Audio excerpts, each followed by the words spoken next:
नमस्कार श्रोतेहो, आकाशवाणी नागपूरच्या वृत्त विभागातर्फे प्रस्तुत दृष्टिक्षेप या कार्यक्रमात मी आभाराणी पटवर्धन आपणा सर्वांचं स्वागत करते. युवा शक्ती आणि महिला शक्ती ही आपल्या भारत देशाची खास वैशिष्ट्ये आहेत. महिलांनी विविध क्षेत्रात उल्लेखनीय कामगिरी करत महिला शक्तीचं महत्त्व अधोरेखित केलं आहे.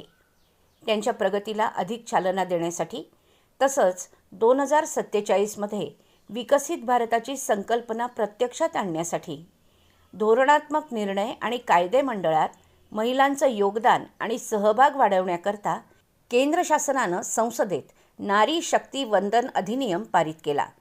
येत्या काळात संसद आणि राज्यांच्या विधिमंडळात महिलांना 33% प्रतिनिधित्व मिळण्याच्या प्रक्रियेची प्रत्यक्ष अंमलबजावणी होण्याच्या दृष्टीनं चर्चा आणि सर्वानुमते त्यावर शिक्कामोर्तब होण्याकरता 16 ते 18 एप्रिल 2026 दरम्यान संसदेचं विशेष अधिवेशन बोलवण्यात आलं.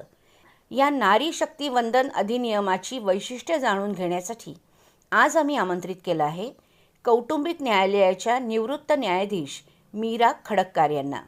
नमस्कार मॅडम. नमस्कार. आपलं आमच्या दृष्टिक्षेप या कार्यक्रमात हार्दिक स्वागत आहे. धन्यवाद. मॅडम, नारी शक्ती वंदन अधिनियम महिला आरक्षण विधेयक 2023 हा 106वा घटना दुरुस्ती कायदा आहे आणि 21व्या शतकातील ऐतिहासिक कायद्यांपैकी एक महत्त्वपूर्ण कायदा असल्याचं आपल्या पंतप्रधानांनी म्हटलंय. हो हो. तर या नारी शक्ती वंदन अधिनियम अर्थात कायद्याचा मुख्य उद्देश काय आहे?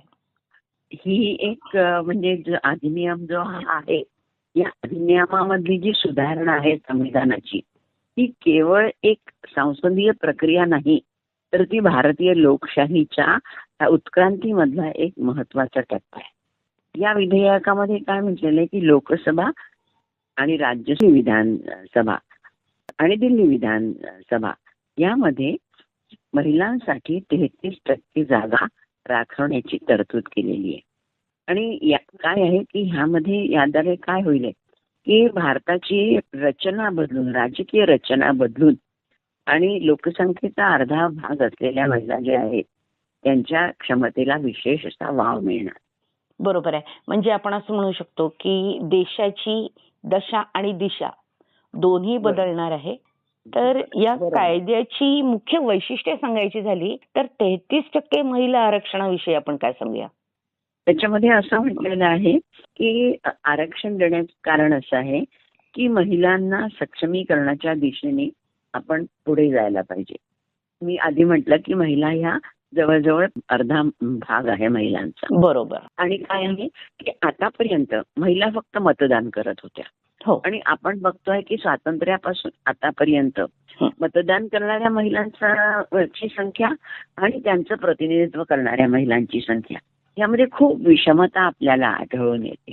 बरोबर. आणि मग काय झालं की ज्या वेळेला आपली 74वी आणि 73वी संविधान सुधारणा केली, त्या अमेंडमेंटमुळे काय झालं की पंचायत राज किंवा स्थानिक संस्था किंवा नगरपालिका, महानगरपालिका यामध्ये महिलांना आपण प्रतिनिधित्व दिल्या गेलेलं आहे. काय होतं की ह्या सर्व राजकारणामध्ये किंवा निर्णय प्रक्रियेमध्ये महिलांना ह्या स्पर्धेमध्ये, पुरुष आणि महिलांच्या स्पर्धेमध्ये आतापर्यंत महिलांना आपणहून पुढे येण्याकरता वाव नव्हता.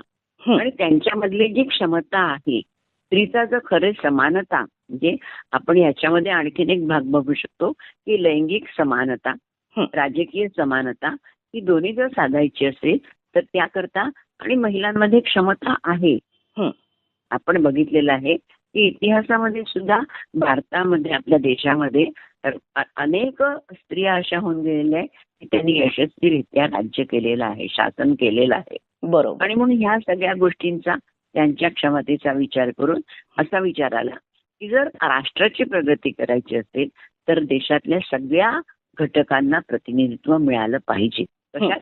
निर्णय क्षमतेमध्ये. आणि निर्णय कोण घेतं? शासन कोण करतं? तर लोकसभा, राज्यसभा, विधानसभा. तर ह्यामध्ये प्रतिनिधित्व असणं आवश्यक आहे. आणि म्हणून 33% म्हणजे कसं की एकदम जरी नाही तरी काही प्रमाणामध्ये महिला जर आल्या, आणि आता आपण बघतोय की सगळीकडे खूप प्रमाणात महिला यशस्वी झालेल्या आहेत. सगळ्या क्षेत्रात त्या यशस्वी झाल्या आहेत. आणि ह्या काळात जर त्यांना संधी मिळाली तर त्या त्यांचं क्षमता दाखवू शकतात, काम करू शकतात. आणि आधीचा जो प्रयोग केलेला आहे पंचायत राजचा वगैरे तो यशस्वी झाल्यामुळे आता हे पूर्ण अर्थाने संपूर्ण भारतामध्ये महिलांना निर्णय क्षमतेमध्ये प्रतिनिधित्व मिळणार आहे. बरोबर आहे. आणि आपण म्हणतो जिच्या हाती पाळण्याची दोरी ती जगाची उद्धारी. तर एका अर्थाने असंही की महिला जास्ती संवेदनशील असतात आणि चांगला विचार करू शकतात, तर त्यांनाही निर्णय प्रक्रियेमध्ये किंवा कायदे मंडळामध्ये योग्य ते प्रमाण मिळणं आवश्यक आहे. तर यात अनुसूचित जाती आणि अनुसूचित जमातीच्या महिलांसाठी उप आरक्षण पण आहे का? नाही, सध्या तरी कुठलंही उप आरक्षण केलेलं नाहीये. कारण काय आहे की कुठलीही गोष्ट जेव्हा आपण करतो तेव्हा हळूहळू हळूहळू हळूहळू करू शकतो.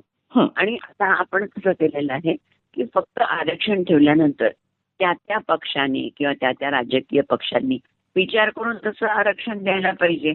बरोबर. ते जेव्हा महिलांना आपल्या उमेदवारी देतील, प्रतिनिधित्व देतील, तर त्यामध्ये त्यांनी त्याप्रमाणे प्रमाण करून प्रतिनिधित्व दिलं पाहिजे असं त्याच्यामध्ये आहे. पण सध्या तरतूद नाहीये. कदाचित पुढे मागे असं जर जाणवलं की नाही आवश्यक आहे त्याकरता, तर मग तसं करण्यात येईल. पण सर्वसाधारणपणे म्हणजे अनुसूचित जाती जमाती करता जे आरक्षण आहे तर त्याच्यामधल्या SC/ST महिलांकरता त्या आरक्षणामध्ये अशी काही तरतूद आहे का?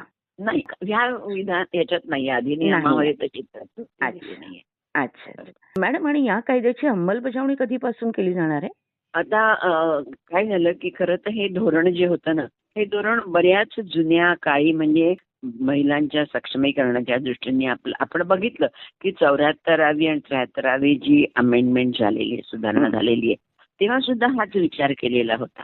आणि पण आता हे करण्याकरता आता आपलं हे 24 निवडणूक झालेली आहे आणि महिलांना प्रतिनिधित्व देणं आपण बघतो हे कशावर अवलंबून असतं, मतदारसंघाच्या संख्येवरती किंवा मतदारसंघाच्या ह्याच्यावरती, पुनर्रचनेवरती.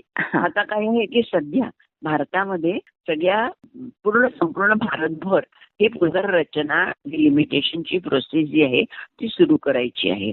आणि जर म्हणजे त्याच्यामध्ये प्रस्ताव असा हा विषय वेगळा झाला की सध्याची जी संख्या आहे लोकसभा सदस्यांची ती वाढवण्याचा प्रस्ताव आहे. ती वाढवण्याकरता म्हणजे मतदारसंघ जे आहेत त्यांची विभागणी करणं, पुनर्रचना करणं हे आवश्यक आहे. तर आता जर आपण ताबडतोब ते लागू केलं तर ते बरोबर होणार नाही.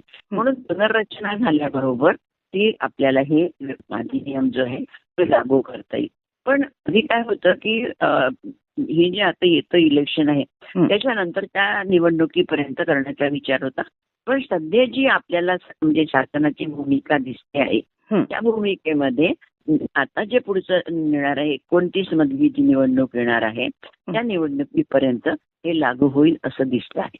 2029च्या निवडणुकीपूर्वी आताच्या 2027 मध्ये होणाऱ्या जनगणनेनंतर परिसीमन व्हायला वेळ लागेल, म्हणून 2011च्या आधारावरती परिसीमन करून हा कायदा लागू करावा अशी सरकारची इच्छा आहे. बरोबर आहे. आणि त्या दृष्टीने त्यांचे प्रयत्न सुरू आहेत. या महिला आरक्षणाचा कालावधी किती असेल? आता कालावधी असा म्हणजे याच्यामध्ये काही नमूद केलेला नाहीये. आणि आपण कसं म्हणतो की ही रचना जी आता झालेली आहे त्या रचनेचा आपण कशा पद्धतीने परिणाम होतो. जसं आपण पाहिलं की पंचायत राज किंवा यामध्ये आपले जे आरक्षण झालेलं आहे तर त्याचा परिणाम आपल्याला आता दिसायला लागलेला आहे. आणि अजून जोपर्यंत पूर्णपणे महिलांना ही निवडणुकीत प्रतिनिधित्व मिळत नाही तोपर्यंत हा कायदा चालू ठेवणं आवश्यक आहे. अजून काही निश्चित ठरलेलं नाहीये, कालमर्यादा तशी ठरलेली नाहीये. अच्छा. आणि आरक्षणाचं रोटेशन आपण म्हणतो ते नेमकं काय असतं आणि या महिला आरक्षणाचं कसं असेल?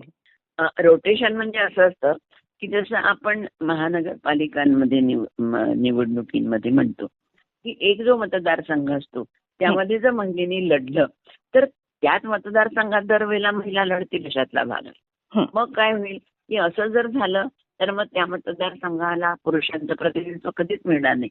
म्हणून जसं आपल्या महानगरपालिकांच्या इलेक्शनच्या वेळेला त्या आधी निवडणूक आयोग हे आपण ज्याला म्हणतो की ड्रॉ करतं.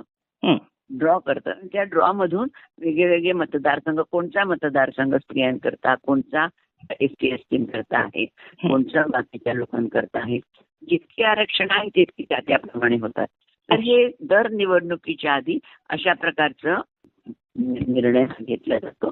लॉटरी पद्धतीने म्हणा किंवा अशा याने चिठ्ठी टाकून निर्णय होतो आणि त्यानंतर त्याला रोटेशन म्हणता येईल.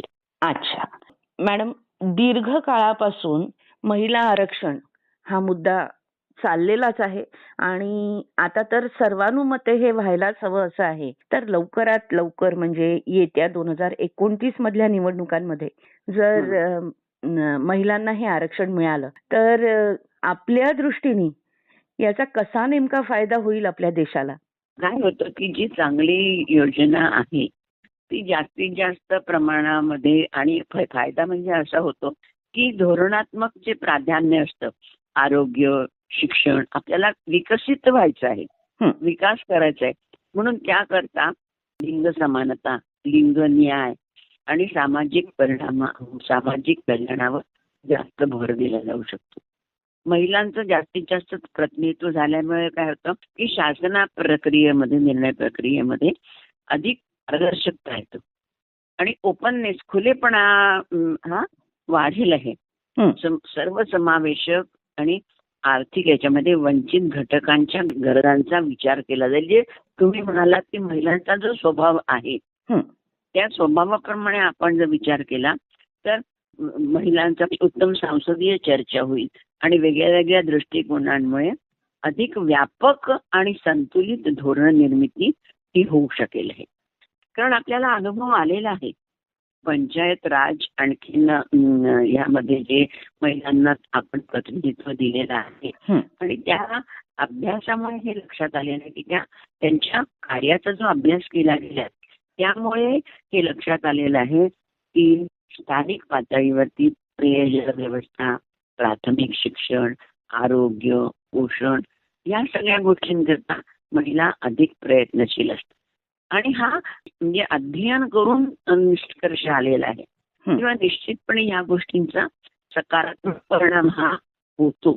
आणि आता बघा की मागच्या ह्या महिलांचं सुरू झाल्यानंतर शाळांमध्ये मुलींच्या उपस्थितीला, मुलींना मिळणारे सवलती आहे या सगळ्यांमध्ये अतिशय वाढ झालेली आहे आणि कल्याणकारी योजना ज्या आहेत त्याची प्रभावी अंमलबजावणी महिलांच्या पंचायत राजमधल्या सहभागितेमुळे झालेली आहे. आणि सगळ्यात गोष्ट म्हणजे पितृसत्ता संकल्पनेला यामध्ये कसं एक आव्हान मिळालेलं आहे ना, निर्णय क्षमतेमध्ये. म्हणजे माझ्या स्वतःच्या मताने जर तुम्ही म्हणाल ना तर स्त्रीला सन्मान आणि समानता जर आहे पाहिजे असेल तर खरं तिला सगळ्या स्तरावरती निर्णय क्षमतेमध्ये सहभाग, कौटुंबिक स्तरावर सुद्धा, कौटुंबिक स्तरावर, सामाजिक स्तरावर, राजकीय स्तरावर निर्णय क्षमतेमध्ये जर तिला सहभाग मिळाला तर आपल्या देशाला खरा अर्थाने विकास करता येईल असं मला वाटतं. खरंच आहे मॅडम. आज तुम्ही आमच्या दृष्टिक्षेप या कार्यक्रमात आलात आणि नारी शक्ती वंदन कायद्याची मुख्य वैशिष्ट्ये सांगितली, त्याचं महत्व आम्हाला तुम्ही विशद करून सांगितलं. त्यासाठी आकाशवाणी नागपूरच्या वृत्त विभागातर्फे मी आपले आभार मानते. धन्यवाद मॅडम. धन्यवाद.